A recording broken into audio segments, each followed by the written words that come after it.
ჟურნალისტების, რედაქტორებისა და მედია მენეჯერების განცხადებას, მზია ამაღლობელის დაპატიმრებასა და საქართველოში არსებულ საშიშ მედია გარემოზე. ჩვენ ამ განცხადებით, რა თქმა უნდა, პირველ რიგში მზიას გათავისუფლებას მოვითხოვთ. 12 იანვრის შემდეგ, როდესაც ოლიგარქმა ტყვეობაში აიყვანა ჩვენი კოლეგა, თითოეულ ჩვენგანს ემუქრება პროფესიული საქმიანობის გამო დაპატიმრების საფრთხე.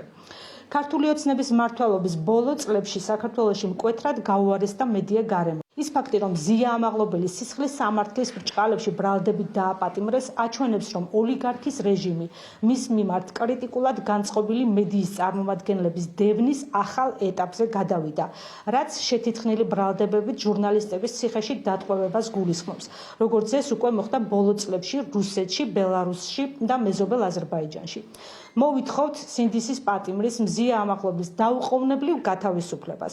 მოვუწოდებთ ჟურნალისტთა უფლებების დამწველ საერთაშორისო ორგანიზაციებს, მეგობარი ქვეყნების დიპლომატიური კორპუსის წარმომადგენლებს ხმა აიმაღლონ ოლიგარქ ბიძინა ივანიშვილის რეჟიმის მიერ საქართველოში ჟურნალისტების მასობრივად დევნის ფაქტებზე და დაიცვან მედიის წარმომადგენლები საქართველოში. მზიასთვის ეს არის შიმშილობის მე-16 დღე და პრაქტიკულად დრო აღარ არის დარჩენილი და ეს ყველაფერი ასევე დამოკიდებული არის იმაზეც, თუ რა მდგომარეობაშია მოშიმშილი ადამიანის ჯანმრთელობა ზოგადად და მზიას შემთხვევაში დიდი რესურსი აღარ არის დარჩენილი, ამიტომ ჩვენ ვითხოვთ მის უპირობო და დაუყოვნებლივ გათავისუფლებას. ის არის რეჟიმის ტყვე და მოუწოდებთ ყველას ჩვენს კოლეგებს საქართველოში, საქართველოს ფარგლებს გარეთ, სხვა სექტორის წარმომადგენლებს, რომ ხარი დაუჭირონ ამ ჩვენს მოთხოვნას.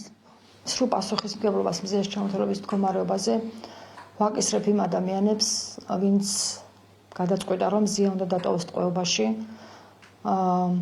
ესენი არიან ვერტიკალში მყოფი მაღალი თანამდებობის პირები, პირველ რიგში გენერალური პროკურორი, ვისაც შეუძლია, რომ აღკვეთი ღონისძიების გამოყენების ფორმა შეცვალოს პატიმრობა სხვა ღონისძიებით.